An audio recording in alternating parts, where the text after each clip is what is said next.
पापा, ये आप कहाँ ले आए हैं? ये स्टेशन तो बहुत ज़्यादा डरावना है और यहाँ तो कोई दिखाई भी नहीं दे रहा। हम ही बस यहाँ उतरे हैं। आदि ने आसपास देखते हुए कहा, सच में ये आपका कैसी जगह ट्रांसफ़र हो गया? ये तो बिल्कुल खंडर स्टेशन है। नीरज की बीवी आराधना ने शिकायत करते हुए कहा, आराधना, क्या खंडर? देखो कितना सुंदर है। आसपास हरियाली है, सुंदर पेड़ हैं और अपना क्वार्टर भी ठीक इतना ही सुंदर होगा। चलो चलते हैं। बैग को उठाते हुए नीरज ने कहा और स्टेशन से बाहर की ओर जाने लगा, जिसके पीछे पीछे आराधना और आदि भी जाने लगे। नीरज, जो कि पेशे से एक स्टेशन मास्टर था और उसका ट्रांसफ़र एक बहुत ही खंडर पड़े स्टेशन पर हुआ था जिसका नाम था बेगुन कोदोर। इस पे से बस 2 ही ट्रेन गुजरती थी, एक दोपहर को और एक रात के 9:30 बजे। उन्हें वहीं स्टेशन के पास रेलवे की तरफ से एक क्वार्टर मिला था जो कि देखने में ठीक ठाक सा था। अपना सारा सामान रखकर वो आराम करने लगे। दोपहर की ट्रेन जा चुकी थी और उनकी ड्यूटी का टाइम होने वाला था। रात की ट्रेन आने वाली थी। रात के करीबन 8 बज रहे थे। नीरज स्टेशन पर यूं ही टहल रहा था। अंदर ऑफिस में बैठे बैठे वो काफी थक गया था। आसपास का इलाका अब हद से ज्यादा डरावना लग रहा था। जहां दूर दूर तक कोई इंसान नहीं दिखाई दे रहा था। बचा कुचा स्टाफ जा चुका था और आसपास से ऐसी आवाजें आ रही थी जो नीरज को और भी ज्यादा डरा रही थी। आवाजें कीड़ों की और कभी कभी सियारों की। जब से वो स्टेशन पर आया था तब से उसे बस 1-2 लोग ही दिखाई दिए थे और रात के वक्त तो वो भी नहीं थे। रात के 9:30 बजे की ट्रेन स्टेशन पर रुकती नहीं थी, वो बस तेजी से यहाँ से गुजर जाती थी। उसके गुजरने के बाद अपने बाकी काम निपटा वो जा सकता था। जैसे जैसे वक्त बीत रहा था वैसे वैसे वो अंधेरा और ज़्यादा घना होता जा रहा था और ना जाने कैसे पर आसपास एक अजीब सी मनहूसियत फैल रही थी जिससे नीरज के अचानक से ही रोंगटे खड़े हो रहे थे।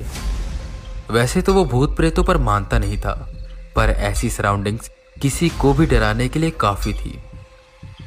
9:30 बजने वाले थे। नीरज एक बेंच पर बैठा था कि तभी दूर से एक रोशनी आती नजर आई और हॉर्न की आवाज़ चारों तरफ गूंजी। हवा को चीरती हुई ट्रेन स्टेशन पर आई और तेजी से जाने लगी। आखिरी डब्बा आने ही वाला था कि तभी एक अजीब सी चीज नीरज ने नोटिस करी। स्टेशन के अंतिम छोर से एक औरत सफेद लिबास में उस ट्रेन के पीछे पीछे दौड़ रही थी और उसे पकड़ने की कोशिश कर रही थी। नीरज उठा और वो उसे बस कहने ही वाला था कि ये ट्रेन यहाँ नहीं रुकती कि तभी उसने एक चीज देखी। उस औरत के भागने की रफ्तार उस ट्रेन की रफ्तार से मिल रही थी, यानी कि वो औरत बिल्कुल उस ट्रेन की रफ्तार जितनी ही तेज थी, जो कि काफी चौंकाने वाली बात थी। नीरज वहीं खड़ा बस उस औरत की तरफ देख रहा था। वो औरत भागते हुए उस ट्रेन का पीछा कर रही थी और 2 पलक के झपक के साथ वो उसके नज़रों के सामने से गुजरी। वो उसे देखता रहा। जैसे ही वो ट्रेन स्टेशन से गुजरी वो स्टेशन के दूसरे कोने में खड़ी हो गई। ट्रेन के जाने के बाद फिर से उस स्टेशन पर पूरी शांति हो गई और अब एक अजीब सी चुप्पी उस पूरे इलाके में फैली। कुछ ऐसी चुप्पी जो नीरज को कुछ इशारा कर रही थी। नीरज डरा हुआ था, उसके पैर जम से गए थे। उसकी हिम्मत नहीं हो रही थी कि वो उस औरत की तरफ बढ़े और उससे पूछे कि वो कौन है। तभी वो औरत कुछ गुनगुनाते हुए जंगल में चली गई और धीरे धीरे उसके गुनगुनाने की आवाज़ उसी की तरह जंगल में गुम सी हो गई। ये बात नीरज ने किसी को बताई नहीं। वो चुपचाप अपने क्वार्टर में गया और सो गया। अगले दिन वो स्टेशन पर बस उसी औरत के बारे में सोच रहा था। दोपहर की ट्रेन आकर गुजरी, कुछ न हुआ और अब धीरे धीरे कर सूरज छुपने लगा और अंधेरा अपनी बाहें फैलाकर आने लगा। नीरज को बहुत डर लग रहा था। वो ऑफिस के अंदर से ही देख रहा था। ठीक 9:30 बजे वो ट्रेन आई और जैसे ही लास्ट डिब्बा आया वो औरत भागते हुए फिर उस ट्रेन का पीछा करने लगी, बिल्कुल हवा सी तेज। सफ़ेद लिबास में बाल उसके पूरे खुले हुए थे और उसकी मौजूदगी एक अजीब सी मनहूसत लेकर आती थी जिसे नीरज महसूस कर पाता था। उसे अब ये पता लग गया था कि स्टेशन पिछले 10 सालों से बंद क्यों है, और अब जब खुला तो इसका पिछला स्टेशन मास्टर नौकरी छोड़कर चला क्यों गया। उसे भी लग रहा था कि उसे नौकरी छोड़ देनी चाहिए, पर वो क्या कहकर छोड़ता कि उसे वहां एक आत्मा दिखाई दे रही थी और वो डर गया। इससे तो लोग उस पर हंसेंगे। उसने मन को समझाया और सोचा वो उसे कुछ भी नहीं कहती, वो बस आती है और चली जाती है। एक तरह से वो पूरा सेफ है। उसने घर पर इस बारे में कोई जिक्र नहीं किया, और अगर वो जिक्र करता तो उसके घर वाले टेंशन में आ जाते। वक्त ऐसे ही बीतने लगा। अब ये चीज़ धीरे धीरे नीरज के लिए आम सी होने लगी थी। इन सब चीज़ों में वो एक और चीज़ नोटिस कर रहा था कि जब भी ट्रेन यहाँ से गुजरती है तो उसकी खिड़की दरवाजे अच्छे से बंद होते हैं। खैर, वक्त यूं ही गुजरता रहा। बीच में कई बार आधी जिद करता कि वो भी रात को पापा के साथ चलेगा, पर हमेशा नीरज उसे डांट कर चुप करा देता। हालांकि उसे ये बात अच्छी नहीं लगती थी, पर वो कर भी क्या सकता था। ऐसी रातें अब नीरज के लिए बिल्कुल आम सी हो गई थी, पर आज कुछ अलग सा था। जैसे ही नीरज निकलने लगा, उसकी बीवी आराधना आई और उसके हाथ में एक धागा बांधते हुए बोली, आज अमावस्या की रात है, ध्यान रखना अपना और टाइम से आ जाना। ये सुन नीरज एक पल रुका। आज अमावस्या है। सुना है उस दिन वो शक्तियां और भी ज्यादा ताकतवर होती हैं। क्या करूं, वो सोचने लगा, पर अब उसे जाना ही था। सब कुछ पहले जैसा ही था, पर आज उसे पहले से ज्यादा डर लग रहा था, और ये क्यों वो खुद नहीं जानता था। ठीक 9:30 बजे ट्रेन आई और अब जो नीरज ने देखा उससे वो हैरान हो गया। ट्रेन की कोई भी खिड़की दरवाजे बंद नहीं थे, वो सब खुले थे और ट्रेन में कोई भी नहीं था। नीरज ऑफिस से बाहर निकला और ये देखकर हैरान हो गया कि आखिर ये कैसे हो सकता है। तभी उसने सामने से भागती हुई उस औरत को देखा जिसने आज नीरज की तरफ देखा। उसकी वो अंधेरे जैसी काली आंखें जब नीरज ने देखी तो उसके पैर कांपने लगे।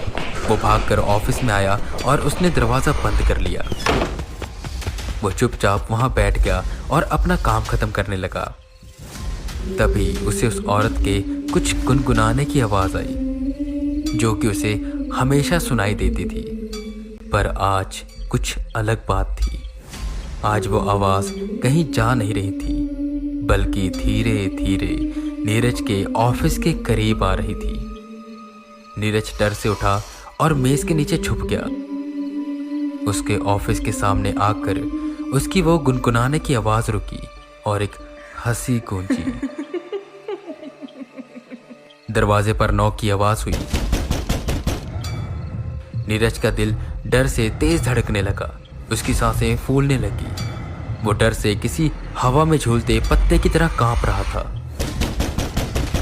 कुछ देर बाद वो आवाज़ रुकी और वहीं गुनगुनाने की आवाज़ आने लगी, जो पूरे स्टेशन में यहाँ से वहाँ गूंज रही थी। नीरज के घर से फ़ोन आया। कहाँ पर हो आप? आपको कहा था जल्दी आ जाना। आराधना, आज ना काम थोड़ा ज़्यादा है तो मुझे लेट हो जाएगा। तुम लोग सो जाओ, मैं काम निपटा कर ही आऊँगा। इतना बोल उसने फ़ोन रख दिया और वक्त देखा। रात के 12 बज रहे थे और वो औरत अभी भी उस स्टेशन पर चक्कर काट रही थी। नीरज बस छुपा रहा।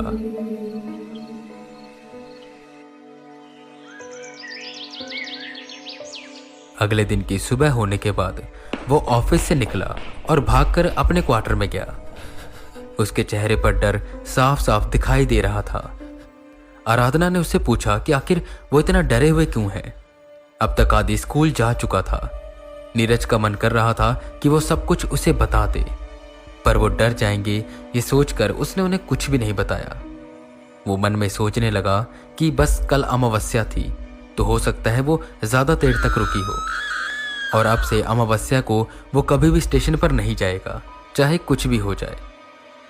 नीरज अपने बिस्तर पर लेटा और सो गया। उसे एक सपना आया जिसमें उसने वही स्टेशन देखा और रात के यही 9:30 हो रहे थे कि तभी एक औरत की आवाज़ आई जो भागते हुए स्टेशन पर आई। उसके पीछे कुछ आदमी पड़े थे जिनका मकसद शायद नेक नहीं था।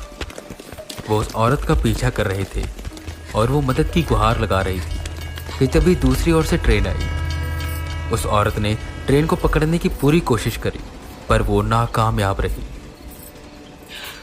उन आदमियों ने उस औरत को पकड़ लिया और लेकर जाने लगे। स्टेशन मास्टर वहीं खड़ा ये सब होते हुए देख रहा था, पर उसकी हिम्मत नहीं हो रही थी कि वो उसे बचा पाए। स्टेशन मास्टर ने अपनी आंखें फेर ली और उस औरत की आवाज़ों को नज़रअंदाज करने लगा। उस औरत की आवाज़ें धीरे धीरे गायब हो गई और वो स्टेशन पहले की तरह फिर से सन्नाटे में डूब गया। पर इसके कुछ दिनों बाद उस स्टेशन मास्टर को रोज़ वो दिखाई देती जो ट्रेन का पीछा करती और उसे पकड़ने की कोशिश करती। अचानक से एकदम वो औरत नीरज का गला दबाने लगी। वो एक झटके से उठा।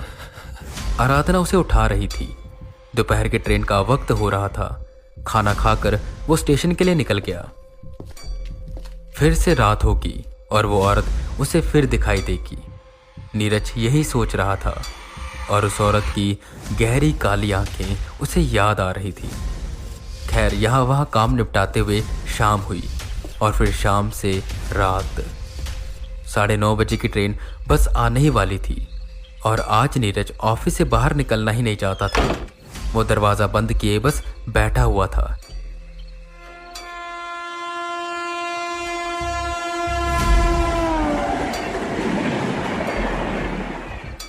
ट्रेन आकर चली गई। नीरज अपनी कुर्सी से उठा। उसे लगा कि अब तक वो औरत चली गई होगी कि तभी उसे फिर उस गुनगुनाने की आवाज़ आई जो धीरे धीरे उसके ऑफिस के करीब आ रही थी। ऑफिस के दरवाजे पर फिर से नॉक की आवाज़ हुई। नीरज डर से कांपने लगा। आज तो अमावस्या भी नहीं थी तो ऐसा क्यों हो रहा था। अपने मन में ही वो तर्क वितर्क कर रहा था। दरवाजे की नॉकिंग तेज होने लगी, तेज और हद से भी ज्यादा तेज। एकदम से वो दरवाजा खुला। नीरज जोर से चीखा।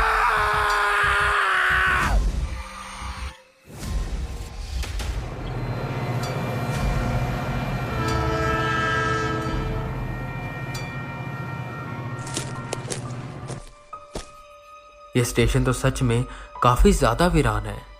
अजय ट्रेन से उतरते हुए कहता है। अजय बेगुन कदौर रेलवे स्टेशन का नया स्टेशन मास्टर था। नीरज की रहस्यमय तरह से मौत हो गई थी जिसका कारण आज भी किसी को पता नहीं चल पा रहा था। उसका परिवार वापस से कोलकाता चला गया था। क्या हुआ था उस रात नीरज के साथ और कैसे हुई उसकी मौत, यह आज तक बहुत से लोगों के लिए राज है और शायद राज ही रहेगा।